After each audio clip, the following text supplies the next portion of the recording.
Good evening, everyone, and thank you for joining us. We are continuing our study through the book of Exodus. As always, I'm here with Dr. Justin Smith. Good to be here. How's your week been? It's been good. So far uneventful, which is good. It's what I shoot for. So, yeah, pretty good so far. How about yours?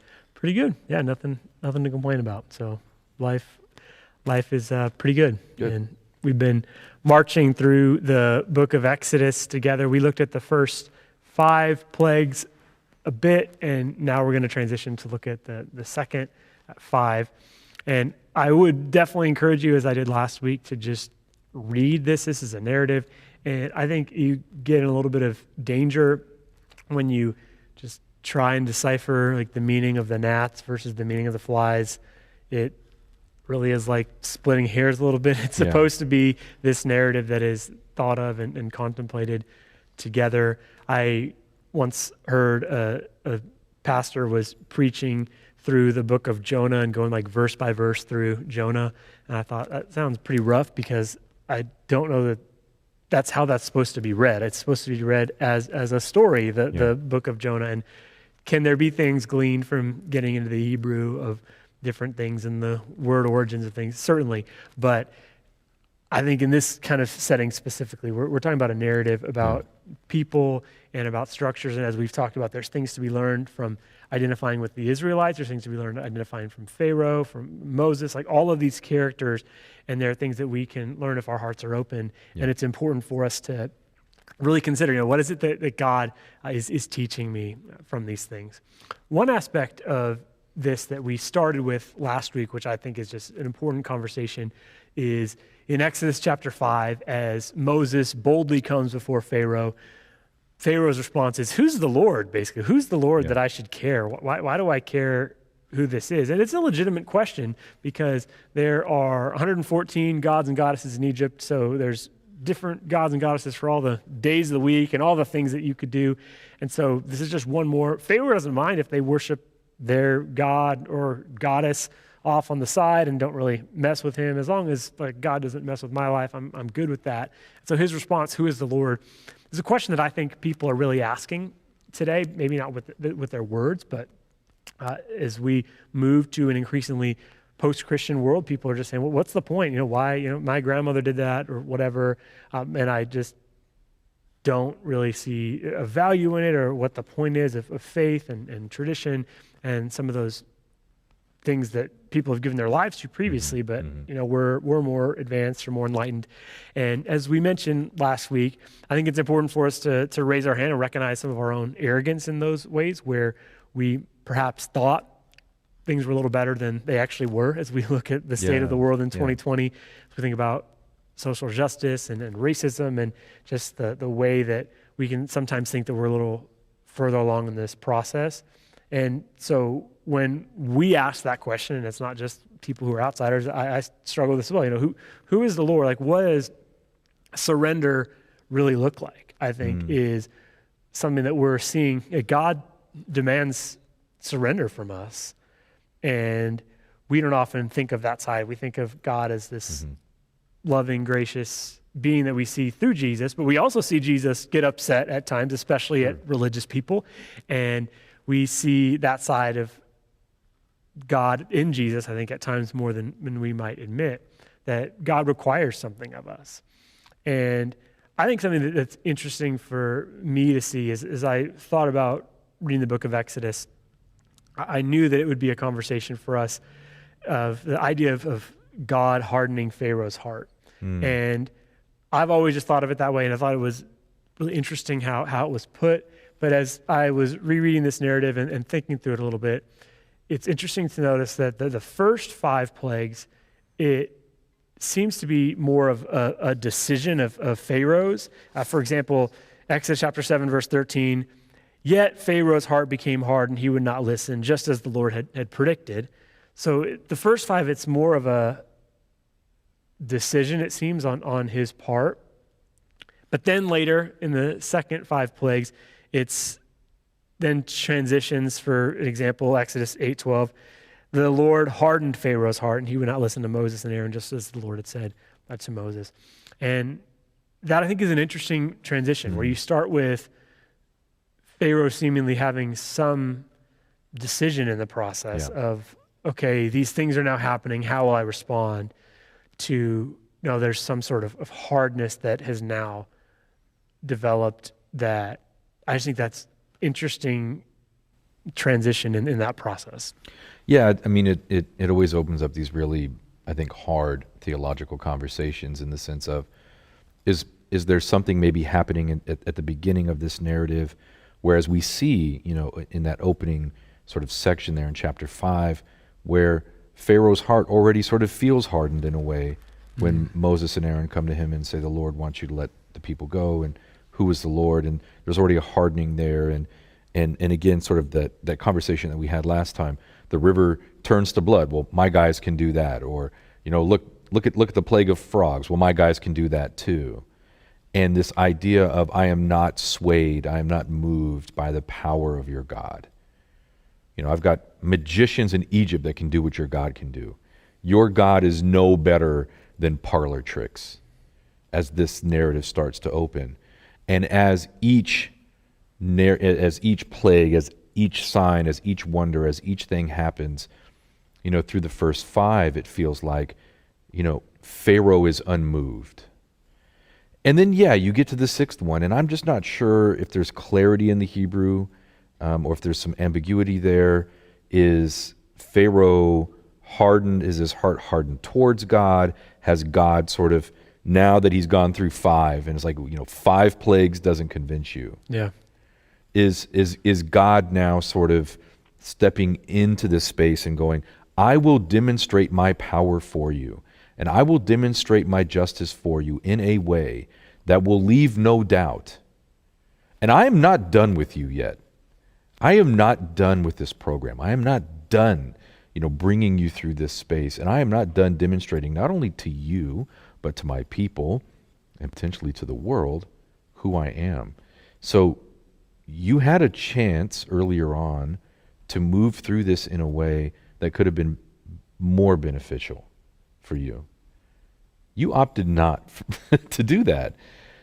But again, it still raises these really hard sort of questions about justice and God's justice and what that looks like, and the pain and suffering of presumably innocent people who are not a part of this conversation. Pharaoh's making choices for hundreds of thousands of people.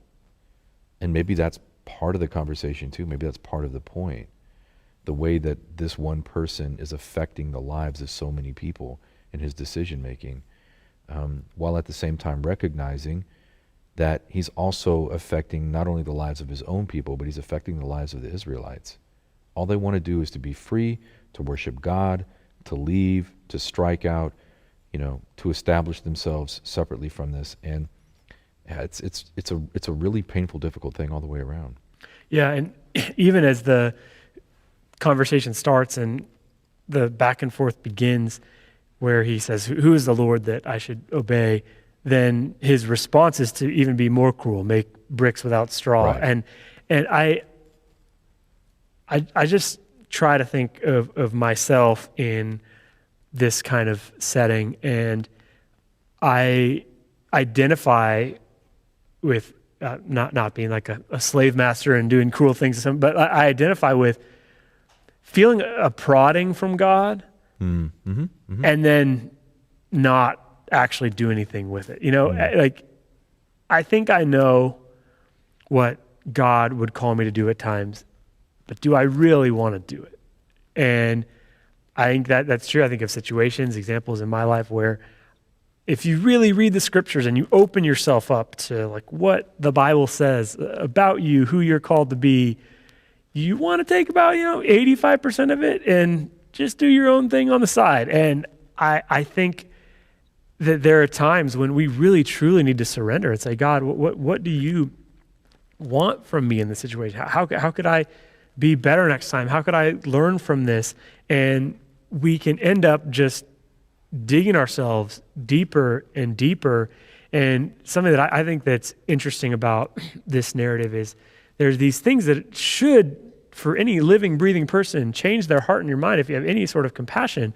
But eventually, it's basically like God just gives him over to what he wants. And that's something that I think is really an important learning for us, that the worst thing that I think can happen in Scripture is God giving you exactly what you want.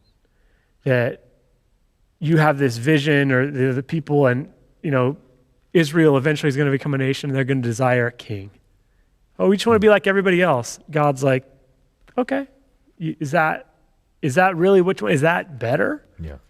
And that's just a consistent theme, that you think that I know what I want, and I know what I think is going to make me happy, and I think is going to like have my life, and I always have these things that are, if I just got this, if I just got there, then like I'm going to arrive at this place. But what I think one thing we learn from this narrative is surrender to God. Like, surrender your heart and your life and your mind, turn that over to God, and that will give you greater peace and lasting satisfaction, instead of just clamoring for this stuff that may keep you happy for a little while, but it's not going to like deep in your bones satisfy you. Yeah. And when we have issues come up, when we see like our own brokenness, it's just so easy to pawn it off on other people, blame everybody else. There's a pastor who says this way. He says, we take credit for all the good in our lives and pawn off the bad on others. There's a reason why I failed. There's a reason. It's not like, oh, I can learn and grow from this. It's just, I want to push that off and be at a distance. But one thing that I think we see from this narrative is just the importance of surrender. So eventually, if you're stubborn enough, God might give you over to what you want. Like, okay, like, cool, yeah. I'll let you go. And we've seen situations, people perhaps come to mind, where it's just sad. Like, the life that they've ended up with is tragic. And you want to ask them, how'd you get here? And it starts with just a little step of selfishness and pride and taking these steps, and you end up in this place that you never would have gotten to had you really like said, is this really where you want to end up? They would have said no. But it's just a lot of like that selfishness and pride. I love how C.S. Lewis says that pride is the foremost of all sins, that everything else is just a flea bite compared. Like, I don't think we think enough about our own pride as it comes to arrogance versus God. Yeah. Well, I mean, pride certainly sort of feels like what is kind of bubbling under the surface, and maybe not even so much under the surface, might be right on the top, with this interaction between, this ongoing interaction between Pharaoh and Moses and Aaron and God, and this point that it feels like Pharaoh gets to, where it's, again, like you said, I'm going to dig my heels in. I'm not going to give this up.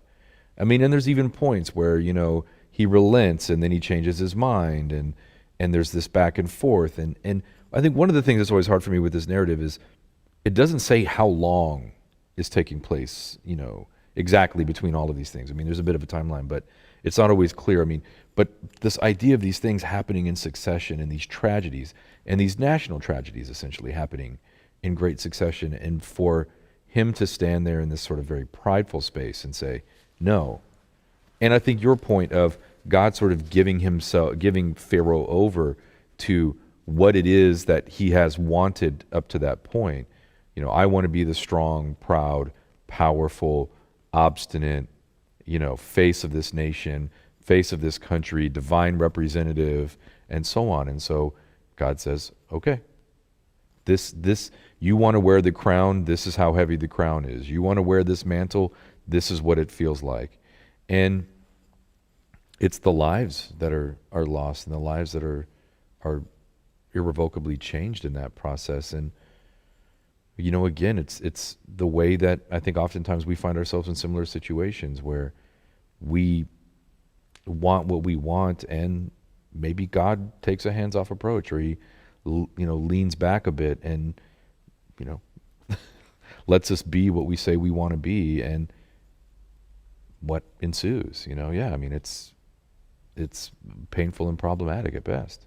Yeah, I think of things that perhaps we allow into our hearts something like anger. I mean, anger is something that on the list of sins is perhaps more acceptable, and how you can just let that kind of sit in your heart, and unfortunately it's the people that you love the most who deal with it the most, and it is just, it's easy to allow some stuff just to sit in your heart and your life that is not supposed to be there, but it's going to take some work to really submit that over to God and to like really say, all right, I want you to do this. Or greed. I mean, if you want to talk to God about your money, like God will speak loud and clear, I think at times that this is how you could help. You could stop watching this right now and go generously give to something all around the world, and you know that you could, but like, will you actually say, God, I want to surrender to you. I want to give this to you. You are worthy of my worship and my full desire and my heart and my passion. Yep. Do you believe that? Do I actually believe that? That it's not best when I'm on the throne. Yep. And I think this is just as easy for people who've been at the faith thing for a while as it is for somebody who's walked away from God. It's easy to just make the things that you're doing religiously part of a routine to placate God and keep God at this little bit of a distance.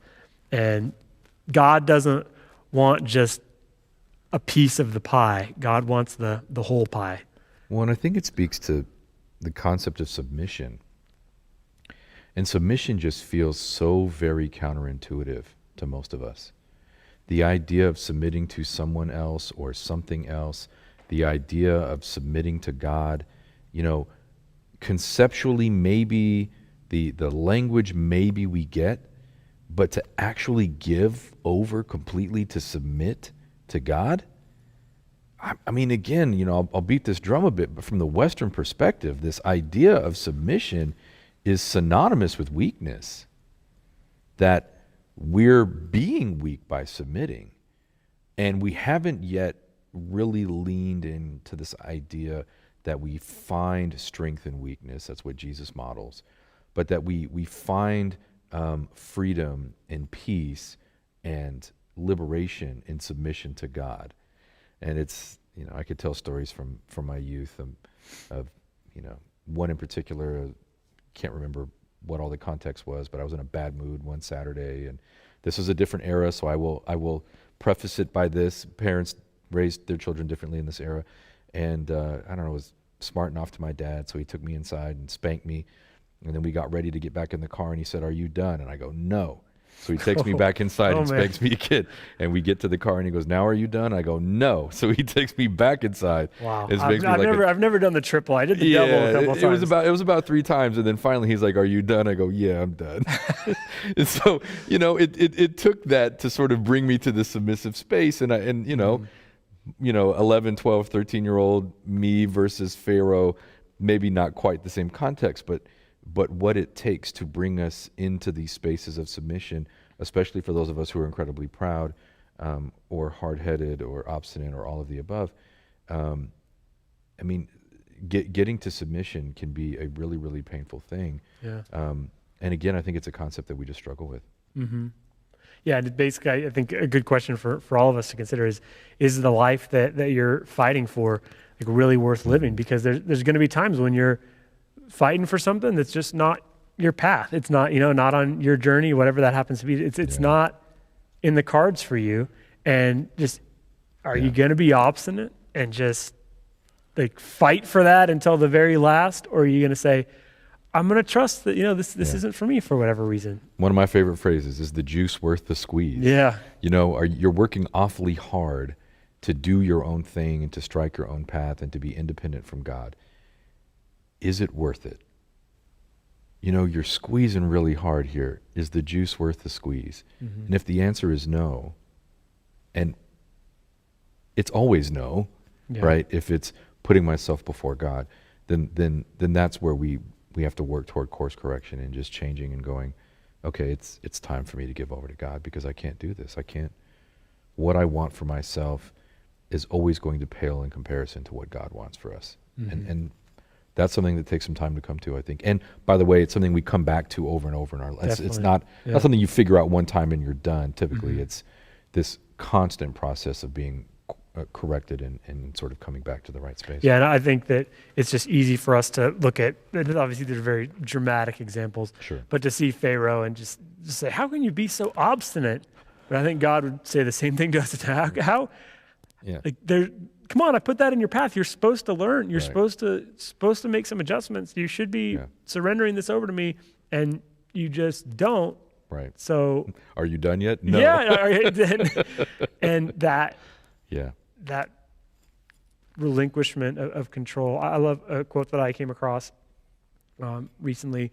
All of spirituality is learning to let go, and I think that's true. That it's learning to let go, and we're both parents. Like I love our kids and want to try my best as a parent to raise them well. But it's so interesting that this being that is so important to me, the goal is that they eventually leave my house, and go and make a life of their own. Are you sure that's the goal? Because I'm not. I have a 2-year-old, and I'm like, I know that's the goal, but I'm like, is it really?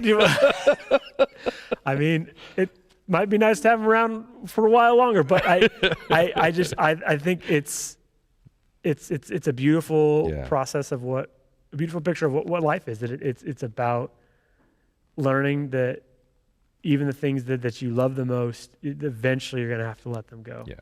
And I think that it's easy to hold on. And so for Pharaoh, he's just blinded by the power. And they've got free slave labor that's making them extremely wealthy and all this. Yeah, they're going to hold on for dear life to try and make sure this doesn't get away. But God calls us to live differently. And I think another side of this that I think is interesting and honestly just troublesome is just the lengths that God is willing to go to for justice. Eventually with the killing of the firstborn that is just frankly uncomfortable as you think about, okay, God did this. It's hard, but yeah, what would you say about this, the lengths of God's justice? Well, so I think that's part of the challenge for us, right? I think we will oftentimes say, especially in a church context, God is a God of justice. We look forward to God's justice, or we crave God's justice, or we want God's justice. But do we really? I'm not sure that we always do, or I'm not sure that we always take God's justice seriously. And that in the absence of what we think is God's justice, we've sort of filled in the blanks with human justice. And I think we've been satisfied in some ways, or some of us are not particularly satisfied with human justice. I think also that it's just our unwillingness or our inability to really comprehend the lengths that God will go to establish justice for his people. I mean, to the point of killing every firstborn thing in Egypt. Man, woman, child, goat, cow, you name it, the firstborn is dying. That kind of overarching, tragic, unfathomable loss of life perhaps is drawing us into my people being slaves is equivalent to you losing the firstborn of everything. Israel is my firstborn. Do you now understand what I've been trying to say to you for 9 plagues? Yeah. Do you now have some sense of empathy, of pain, of suffering, of feeling? And it is deeply troubling. It is deeply troubling to talk about God in this way. It is deeply troubling to look at this narrative and say, this is God being God here. But it highlights, I think, for us, just how seriously God takes justice. And I suppose you can be on the right side of God's justice, or you can be on the wrong side of God's justice. And if we take God's justice seriously, being on the wrong side of God's justice should just literally strike fear in your heart.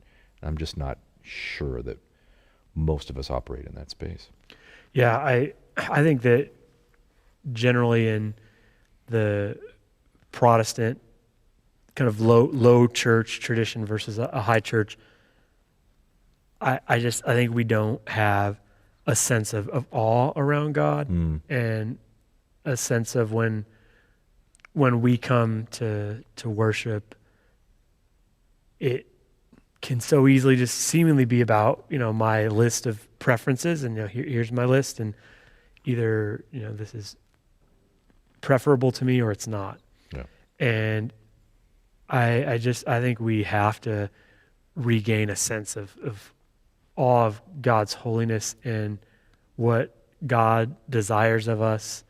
I think that if just think about church tradition and the ways that the pendulum has to swing back and forth, I think of the times that I've gotten a chance to go to Europe and see some of the amazing cathedrals that are there, and they say now that many of them are empty, like there's not really a congregation, a group of people that's meeting in them.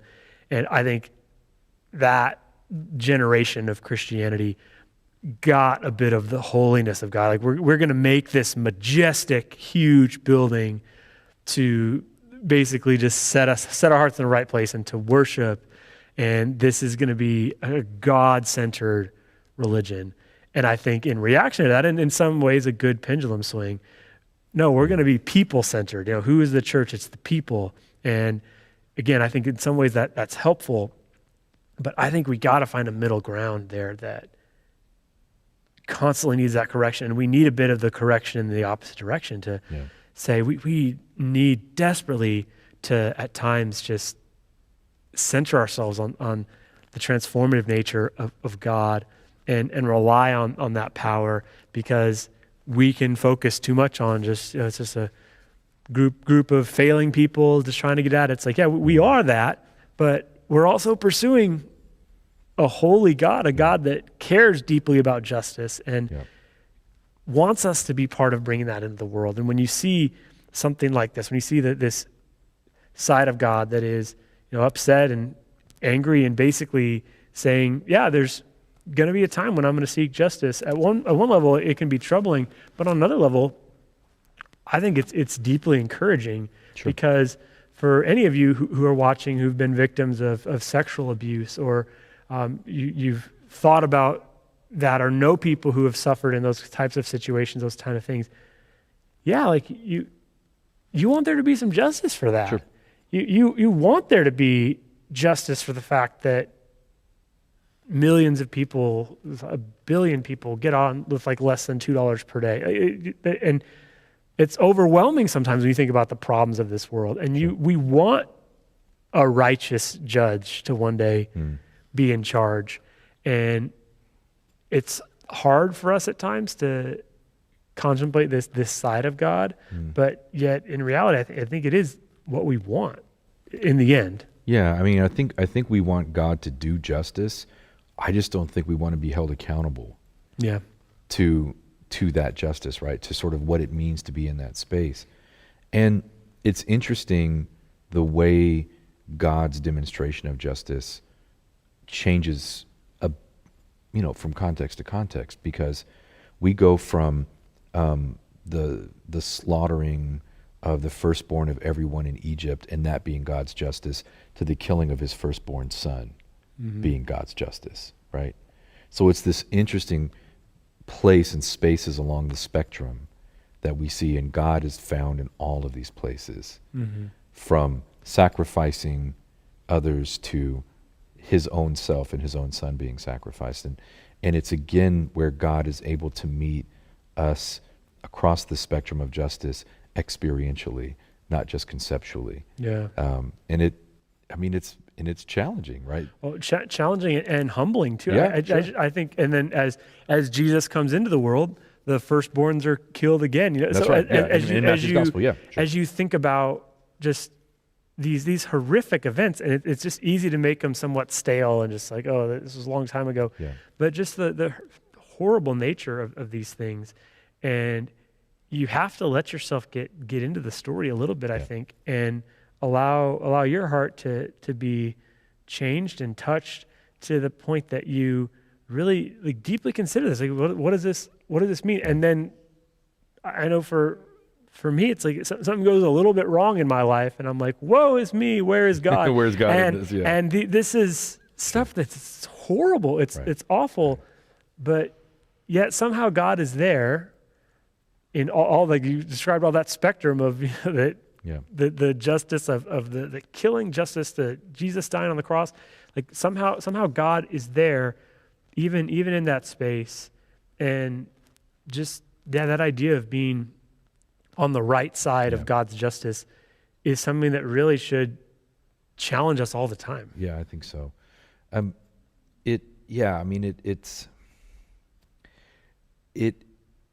It's interesting, I think, still to also kind of contemplate this juxtaposition of a God who is all powerful, all holy, sanctified, and at times it feels like God is removed, and yet God's relationship with us and our relationship with him is not sanitary. It's not sanitized, right? Like there's a messiness to this. And as we get to the Passover and we talk about that, there is a messiness in the midst of all of this that God is not removed from because God doesn't remove himself from it. God is in the midst of all of this messiness, I think. And so it's interesting how, and powerful and convicting, how God can inhabit both these very holy, sort of pristine, otherly places, while also being deeply engaged in the very mundane and messy and at times bloody and challenging and hurtful and painful parts of our lives. And God is in both places, right? He has not removed himself from those. He exists in both places. And I think that draws us in again to hopefully a deeper and more profound experience and understanding of God. Yeah, and I think that as you look into the Old Testament, the day of the Lord, the day of God's judgment was something that everybody looked forward to. Right. And ironically, God often flips that on the nation of Israel's head because Right. God says, you're looking forward to this, but don't because of your, and Yeah. it's a good word for us all. That Right. I don't think you should ever feel a sense of complacency in the presence of God. I think you can feel confidence because of what Jesus has done. But I don't think you can feel it as complacent as we often feel because of what it is that we're trying to pursue. And we collectively, I myself, we need a deeper sense of what it is that God's justice means, that we need full surrender. And none of us at any time could say that we're operating in that. And there's something in all of our hearts that we would say, I'm holding on to that one. I'm stubborn in this area. God, I'll give you this, but not that. And it's not a bartering system. God doesn't want a piece of the pie. God wants the whole pie. Right. And as we contemplate that, I think there's something really great to be learned. And we'll continue to look at the Passover next week to think about that a bit. But yeah, I think it's something that we really need to consider. So Dr. Justin Smith, thank you for your time as usual. You're welcome to join us for our Bible study, which is or for our prayer time after the Bible study, which is happening right now. You can just email me, Brian with a Y at glendale.church, and let us know that you're interested. And if you have any questions or want to know more about our church or about following God, just reach out and let me know. Hope you have a great evening.